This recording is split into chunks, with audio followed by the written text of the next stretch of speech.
Today, The Miracle of Right Thought happens to be our subject. It's a book by Orison Marden. Right thought. What in the world is right thought about? Well, I'll just tell you briefly.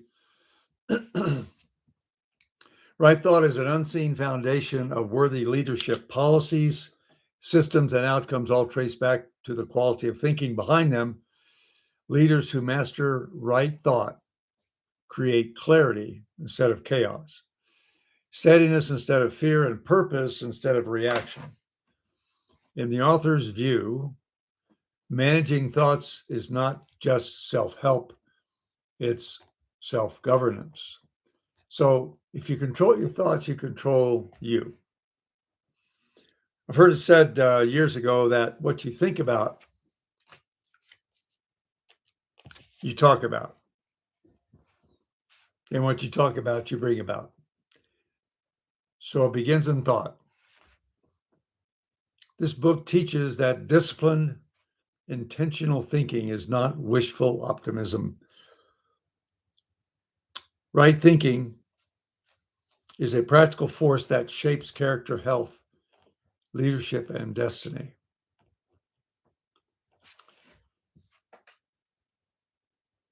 In the miracle of right thought, the thought is that our dominant thoughts quietly but powerfully shape who we are and who we become. Marden, the author, explains that right thinking, thoughts grounded in courage and integrity and purpose and self-belief, builds strength of character and resilience, while negative, fearful, or undisciplined thinking weakens judgment and limits potential. The author emphasizes that success, leadership, and well-being begin internally long before they appear externally. It's kind of like a seed being planted. Right thought is a daily discipline, not a mood.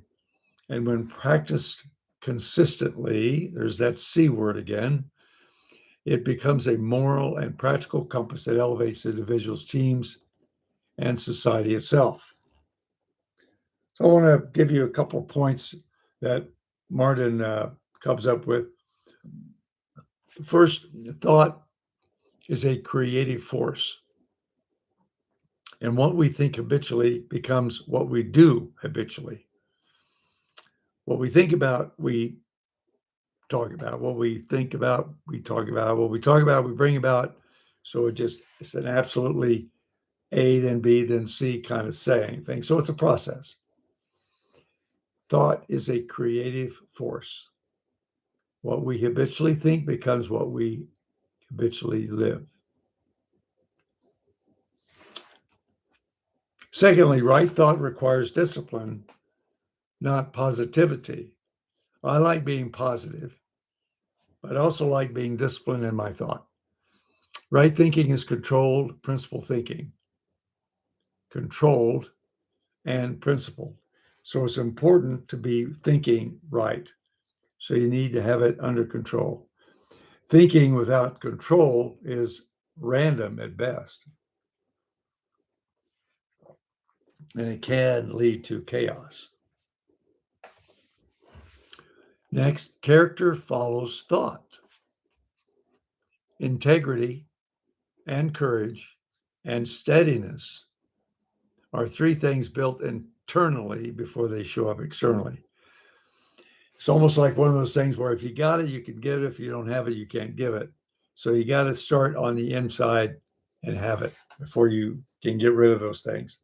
Integrity and courage and steadiness. In fact, those things are the kind of things that when you give them, you don't really lose them. You give them away, but you still retain them. It's just one of those kind of weird things. Next, fear and doubt are thought habits, not facts. It's important for you to act on facts in your life, not just feelings. Limiting beliefs are learned patterns that can be replaced. If you have a limiting pattern that says we can't go to the moon, I'd say, aha, that was true back in the 60s, but We landed on the moon in 1969, so that goes away. Limiting beliefs. Who limits your beliefs? Yeah, you do. And lastly is the thought. Right thought is a leadership responsibility, not a privilege. It's a responsibility. Leaders set the mental tone before they set the strategy. Leaders are incredibly important in an organization. And so just understand that and appreciate that. Right force, as a bottom line, is seen as an unseen foundation of worthy leadership. Policies and systems and outcomes are all traced back to the quality of thinking behind them. Leaders who master right thought create clarity above chaos, steadiness instead of fear, and purpose instead of reaction. In the author's view, managing thoughts are not self-help, they're self-governance. So everyone starts out by leading themselves, and then if they become part of a bigger team, fall in line and do what needs to happen to make that team as successful as possible. That's my story, and I'm sticking to it. It's a great read. Hopefully, you'll be able to get it soon and enjoy its fruits. God bless you. And we'll talk soon. You can contact me at paulwilsondelivers.com or my phone number 505-706-2868. God bless you.